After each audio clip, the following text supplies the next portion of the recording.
por m? É só tu pegar a velocidade da luz no vácuo e dividir pela velocidade da luz nesse meio que tu está querendo calcular o índice de refração. Se é o n do vidro, é a velocidade da luz no vidro. Se é o n do diamante, é a velocidade da luz no diamante. Então eu vou dizer o seguinte, ó, meio A, só isso. Isso é que é índice de refração absoluto. Exatamente, o índice de refração no meio A é igual à velocidade da luz no vácuo dividido pela velocidade da luz no meio A, certo? Se eu quisesse no meio B, aqui seria a velocidade do meio B. Isto aqui são velocidades, isto aqui não é uma velocidade, é uma medida de velocidade da luz, só que ela é adimensional, porque os metros por segundo daqui vão cortar com os metros por segundo daqui, então quer dizer que índice de refração não tem unidade, é uma grandeza adimensional, né? Na leitura isso deveria ficar claro. Fala, Vitor. Ou, quer ver? Bacana a tua pergunta. Aí eu é que já pergunto para vocês, lembra aquela técnica? Quando tu vê uma fórmula, tu já fica te preparando, que perguntas que o cara pode me fazer? Já que a velocidade da luz é um valor tabelado e fixo, eu sempre fornecerei, quais são as duas perguntas clássicas para essa fórmula? Qual é o índice de refração e para isso eu devo fornecer? A velocidade ou? Qual é a velocidade sabendo que? Claro, é o clássico. Eu pergunto a vocês, esse índice deu 2, que significado tem isso? Que a velocidade da luz no vácuo é o dobro da velocidade dessa luz no meio que eu estou estudando. Ou seja, a velocidade da luz neste meio hipotético é a metade da velocidade da luz no vácuo. Tá beleza? Se deu 5,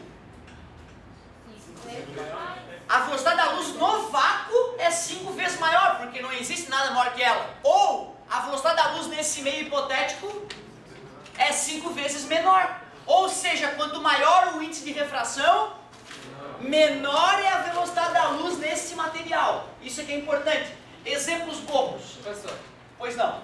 Eu tenho uma dúvida, não sei se foi eu que deu de interpretação. Manda. Mas aqui na postura está dizendo que o índice de refração aumenta à medida que a densidade do meio aumenta. Mas a densidade do meio não é o valor que fica abaixo? Não, é a velocidade. Densidade é massa sobre volume. Certo? Massa sobre volume.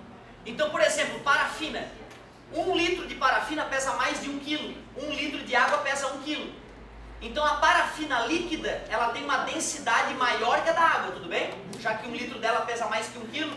Então se eu for medir o índice de refração da luz na parafina líquida, eu sei que vai ter que dar maior que o da água, sacou? E cuidado, tá? Isso é em linhas gerais. Isso é uma regra geral. Pode haver exceção para isso, tá? Quanto mais denso, mais a luz vai ter dificuldade de atravessar. Menor vai ser esse número, maior vai ser esse cara aqui. Beleza? Tua colocação foi ótima. Parabéns, hein, garoto? Fico orgulhoso. Maior vai ser o desvio que ela vai sofrer. O nome do desvio é refração. Difusão é quando a luz, cada raio vai para um lado, ele se embaralha. Beleza? Ô galerinha, só para ter uma noção, olha só. Eu digo que o material tem índice de refração 2. Qual é a velocidade da luz desse material? Tu substitui na fórmula, a velocidade da luz no vácuo tu conhece, está multiplicando, passa dividindo, está dividindo, passa multiplicando, aquela bobagemzinha, dá 1,5 vezes 10, não é o que vocês me disseram, que ela seria a metade? Faz todo sentido, né? Certo? Ou eu posso dizer, sabendo que a velocidade da luz no material C vale 0,5 vezes 10 na 8 metros por segundo, calcule o N do material C. Como é que ficaria? NC é igual a 3 vezes 10 na 8 dividido por 0,5 vezes 10 na 8. Então o N do material C, 10 na 8 por 10 na 8 eliminou, 6. O que significa que deu 6? É que a velocidade da luz nesse material é 6 vezes menor que a do vácuo, porque maior não pode, porque a do vácuo é a maior que existe. Então, se vocês estão entendendo, me respondam. Qual é o N do vácuo? Qual é o N do vácuo? Claro, né? Porque fica a velocidade da luz no vácuo dividido pela velocidade da luz no vácuo. Como é um número dividido por ele mesmo, dá? Isso aqui, cara, é tu que tem que sacar. Eles não vão te avisar no vestibular, ó, lembrando que o N do vácuo é 1. Não, falou em vácuo, tu tem que sacar. Vai dar 1. Olha que interessante, galera. O N do ar O N do ar é 1,0003. O que vocês têm para me dizer ao perceber que o N do ar é 1,0003? Que é parecido com o do vácuo, portanto eu concluo que a velocidade da luz no ar é praticamente igual à do vácuo. Quer dizer que quando a luz entra no ar, ela reduz muito pouquinho a sua velocidade. Aqui no ensino médio é comum a gente usar contas com até a quarta casa após a vírgula? Nunca. Nunca, na física nunca. Então vamos eliminar isso aqui e vamos, a partir de hoje, dizer que o N do ar é aproximadamente 1. Se te perguntarem é exatamente 1, tu nega, porque tu sabe a verdade, certo? Mas na hora de fazer conta, nem te estressa, falou em ar, usa que N, 1. Tranquilo? Olha que coisa interessante. Bom, então olha só, o meio de campo já está começando a se formar. Sabemos a definição de índice de refração, que já mata um monte de questão de física. E agora que eu te apresentei essa ideia, eu tenho que te contar uma coisa. Sabe o Sol? Ali o Sol? Tu nunca vê ele na posição certa. Importante tu lembrar disso, né? Então, ó, Terra, atmosfera avacalhada, Sol. Quando um raio solar atinge a atmosfera, ele vai sofrer uma vai se aproximar da reta normal, que nós já vamos relembrar como é que é essa história. Quando essa luz bate no teu olho ali na Terra, o teu cérebro diz que o Sol está mais acima de onde ele de fato está.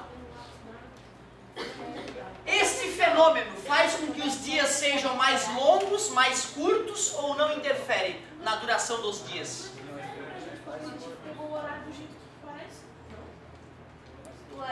Falei para vocês da experiência da canequinha? Alguém fez a experiência da canequinha? Vale a pena. Se tiver, lembra que eu fiz uma pergunta para vocês, né? Que na leitura de vocês isso já está incluso. Tem uma que está passando agora, que eles estão colocando no Facebook, que é um copo que eles colocam na frente de duas setas por um lado, e quando você coloca o copo com água, a seta muda de direção. Isso, vira uma lente, né? Exatamente. Isso nós vamos estudar logo nas próximas aulas. Mas olha só, galerinha.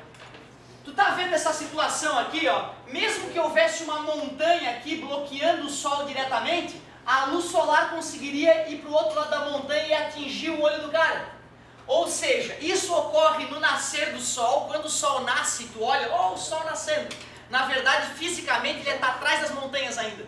Sem atmosfera para sofrer refração, a luz não estaria batendo no teu olho, a Terra ainda estaria escura. A atmosfera terrestre faz com que a luz solar penetre no planeta antes de fisicamente o Sol já estar aparecendo. Então tu está olhando o Sol, mas se tirasse o ar, tu não veria mais o Sol. Aquilo ali é a imagem do Sol que tu está vendo, não é o Sol de verdade. Se tu fizesse a brincadeirinha da caneca idiota, tu teria sacado isso, tu vê. Olha como tu perde às vezes a coisa. Repito, pega uma caneca opaca, bota uma moeda no fundo da caneca, afaste a caneca de ti até tu não ver mais a moeda. Depois tu pega e bota água na caneca, a moeda vai aparecer na tua frente. Tira a água, a moeda desaparece. Bota água, a moeda aparece. E tu está na mesma posição. Claro, para quem entendeu o fenômeno da refração. Aí fica óbvio. Mas um monte de gente que eu olho está viajando um pouquinho aí. E digo, no pôr do sol vai acontecer o contrário? O sol vai se pôr mais cedo? Depende. Vai se pôr mais tarde. Porque quando ele já estiver escondido atrás do horizonte, a luz dele ainda vai desviar para dentro da Terra. Então o dia vai ficar mais longo. A refração da luz solar na atmosfera terrestre torna os dias terrestres mais longos. Essa é uma questão importante de vestibular. Professor, mas quando ele aparece, daí demora mais para ele chegar? Não, já aparece antes. Está atrás do horizonte ainda. A luz dele que bate na parte da atmosfera sofre um desviozinho, vem pro meu olho.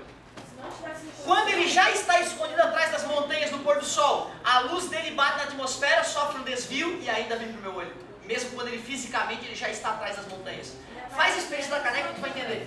Porque a caneca representa a montanha, a moeda representa o sol e a água representa a atmosfera. Então tu tira a atmosfera na tua casa, vê que tu não enxerga a moeda. Tu bota a atmosfera, tu volta a enxergar a moeda. Aí não tem como ter dúvida, entendeu? Fazer essa experiência prática na cozinha da tua casa. Certo, galerinha? Façam isso em casa, essa vale a pena. Agora olha só, às vezes eu não estou preocupado com o índice de refração de um material específico. Às vezes eu estou mexendo com água e óleo. Então eu quero saber a comparação entre esses índices de refração. Aí Daí nasce a ideia de índice de refração relativo. Índice de refração do material A em relação ao material B, nada mais é que pegar o NA e dividir, claro, só nessa ordem, tá galera? Essa ordem é internacional, tá? Não pode alterar essa ordem. Só isso, professor, só. Deu 3, qual é o significado? O de cima é 3 vezes maior que o de baixo, o N, e a velocidade da luz? É menor, a de cima fica 3 vezes menor que a de baixo. Tu viu que loucura? Isso aí pode confundir a mente, hein? Porque quanto maior o índice de refração, menor a velocidade da luz. Tecnicamente a gente diz que mais refringente o meio é. Mais refringente. Um material é 5 vezes mais refringente que o outro. Quer dizer que a divisão dos N's dá 5. Se deu 5, claro que esse cara tem um N 5 vezes maior que esse. E a velocidade da luz? Esse cara tem a velocidade da luz 5 vezes menor.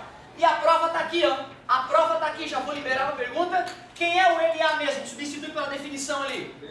C sobre VA. É genérico. Quem é o NB? Substitui para mim. Ó como ser humano, pode errar na primeira, na segunda ele já consertou o raciocínio. Vou liberar a pergunta. É a primeira vezes VB sobre C. Corta o C de cima com o C de baixo.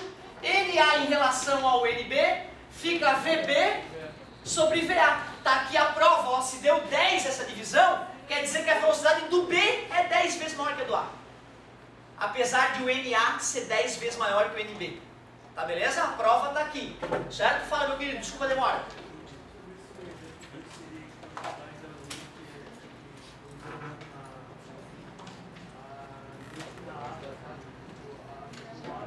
Sim, o primeiro exemplo que eu vou usar vai ser ar e água. Aliás, só por curiosidade, galerinha, ó, o N da água é 1,33. Eles fornecem, tá, nos exercícios. 1,33 o N da água, certo? O N da parafina já dá 2 vírgulas quebrado da parafina líquida. Falando daquela história da densidade. Maior densidade, maior o índice de refração. Show de bola. Pois não. Então a velocidade do material seria inversamente o N, proporcional ao N. Quanto maior o N, menor a velocidade da luz do material em questão. Ótima observação. É isso mesmo. E agora vai chegar o filé. Isso tudo era só a introdução para a gente ir para a parte importante mesmo da aula.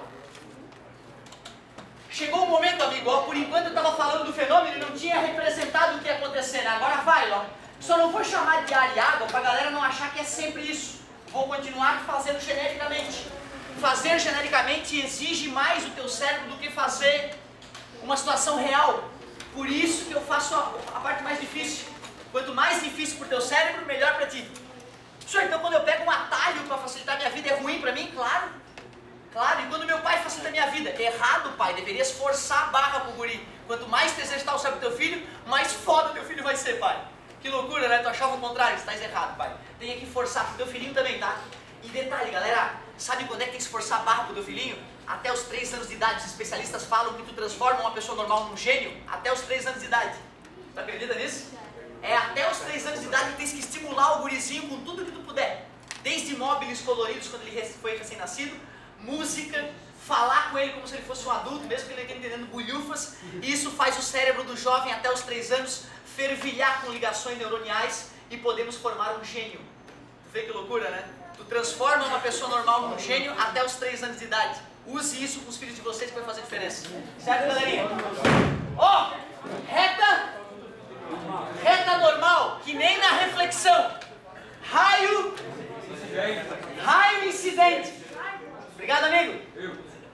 Raio incidente. Não, eu tô falando pra ele ficar quieto. Por isso que eu falei, obrigado, amigo. Pra ele ficar quieto. Não queria ser você. Eu tô gostando da aula. Raio. Antes era refletido, agora que o fenômeno é refração, refratado. Beleza? Raio refratado. Ângulo de incidência. Não mudou aquele ângulo. Porém, esse aqui agora é o ângulo de... Observem que nós continuamos medindo o ângulo com a reta normal. O ângulo é sempre medido com a reta normal. Só de fazer esse desenho para vocês, já poderia perguntar: o que aconteceu com a velocidade da luz de A para B? Já que o ângulo diminuiu, a velocidade diminuiu. É assim que eu decorei na atuidade. Eu percebi que o ângulo com a normal acompanhava a velocidade. Maior ângulo, maior velocidade. Como o ângulo maior está no meio velocidade do meio A é maior que a velocidade do meio B. Só com essa observação tu já mata algumas questões de vestibular. Às vezes o vestibular não exige conta, exige só o raciocínio. Esse é o desenho. Esse é o desenho da refração. Primeira lei. Acredita, cara, a primeira lei ela é igualzinha à primeira lei da reflexão. Qual era a primeira lei da reflexão? Coplanares. Quem coplanares? O raio incidente, a reta e o raio eram coplanares na primeira lei da reflexão. Agora que é a primeira lei da refração, me ajuda. O raio incidente, o raio refratado e a reta normal. Isso. Eu poderia escrever estão no mesmo plano, mas eu acho mais chique dizer que são coplanares. Frescura, né? Coplanares. Mas tens que saber essa lei. É uma lei bobinha que tu não usa para fazer conta, mas tu pode ter que saber ela para responder uma questão teórica. A segunda lei da refração ela é muito mais legal. Hoje eu não vou deduzir ela matematicamente. Numa próxima aula a gente pode deduzir, é bem fácil a dedução. Mas eu quero que vocês já saibam usar essa lei hoje. Por quê? Ah, tá, não, olha só. Isso aqui, para tu entender na tua vida, poderia se imaginar que é o ar e aqui é a água, por exemplo. Certo? Então, quando a luz estava no ar, ela tinha uma certa velocidade. Como ela deu uma reduzida na velocidade ao passar para a água, ela acaba sofrendo um desvio. Isso ocorre por causa dos campos eletromagnéticos. É um pouco mais delicado depois de mostrar o porquê que esse desvio ocorre. Ah, interessante. Olha que interessante. Tua pergunta foi muito importante. Pergunta bacana. Olha só o que aconteceu. Tu está enxergando esse raio nesse plano aqui, né? E estás enxergando outro raio nesse plano aqui. Por isso que tu não está enxergando que eles são coplanares. Vou fazer em 3D então. Aqui está o ar. Na cabeça, em cima da cabeça de vocês está o ar. Abaixo da cabeça de vocês está a água, tudo bem? O raio chegou assim, ó. Ele até mergulhou mais na água quando ele entrou na água, mas ele não desviou para o lado nem para o outro, ele continuou nesse nosso plano aqui. Então chegou o raio, desviou para ela que está olhando de lado, ó, o desvio vai ser isso. Ó. Mas para nós que estamos olhando o raio chegando aqui acima das nossas cabeças, nós vamos ver que o raio continuou alinhado com a gente. Então ele é coplanar nesse plano aqui, no plano do quadro. Quer dizer que o raio não vai nem sair para fora do quadro, nem penetrar mais no quadro. Ele só vai sofrer um desvio na direção dele. Tá beleza? Então bacana, eu estava analisando esse plano aqui, ó. Eu estou falando desse plano aqui, certo? Ótima pergunta. Ô galerinha, a segunda lei, essa é que eu quero que tu saia sabendo hoje. Segunda lei. Essa lei é chamada de Lei Snell-Descartes, em função dos caras terem desenvolvido ela. Lei Snell-Descartes, segunda lei da refração. Quando eles estavam fazendo a brincadeira no laboratório, o René Descartes e o Snell perceberam que a razão dos índices de refração do meio A e do meio B dava igual à razão entre os senos. Os senos do ângulo de refração sobre o seno do ângulo de incidência. A fórmula, cara, tu não tem que te apavorar com seno, tá, cara? Eu te dou a tabelinha. Não vai ter que fazer contas mirabolantes com seno, tá? Não. É assim mesmo. Engraçado, né? Dá a sensação de que se for NA sobre NB, deveria ser seno de I sobre seno de R, né? Mas inverte. E por isso que tu falou que eu não gosto de usar a fórmula assim. Entendi, senão... Se fosse V, daria, né? Se fosse V, seria VA sobre VB igual a seno de I sobre seno de R. Mas como o N inverte o V, né? É o contrário, fica assim, pode se pensar dessa maneira. Parabéns, garoto. Agora, olha só. Olha como é que eu gosto de aplicar essa fórmula. Eu prefiro fazer a multiplicação cruzada já e escrever N de chegada vezes seno de chegada é igual N de saída vezes seno de saída. Aí fica gostoso. N de chegada, material de chegada, tudo bem, porque está chegando no material A, vezes seno de chegada, tudo bem, que esse é o ângulo de chegada, é igual N de vezes seno do ângulo chegada, chegada, saída, saída. N de chegada vezes seno de chegada igual a N de saída vezes seno de saída. Escreveu isso? Dessas 4 incógnitas, quantas eu tenho que te dar de mão beijada? 3, para sobrar só uma. Porque se numa equação sobra 2 letrinhas, tem infinitas soluções. Sistema possível e indeterminado, lembra dessa parte? Certo? Então, ó, cuidado com isso aí. Quer ver um exemplo bobinho, clássico? Eu tenho lá a luz, ar e material alienígena X. Eu olho umas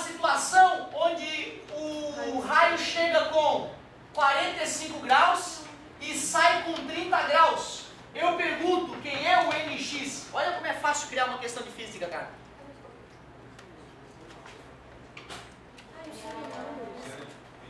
NA, o cara tá ligado. Vezes seno de 45, N de chegada, seno de chegada.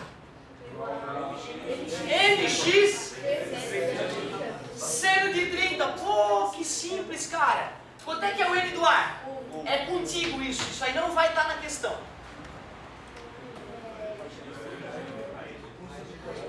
Raiz de 2 sobre 2. Isso aí era pro teu cérebro vomitar na hora que tu olhasse o seno de 45.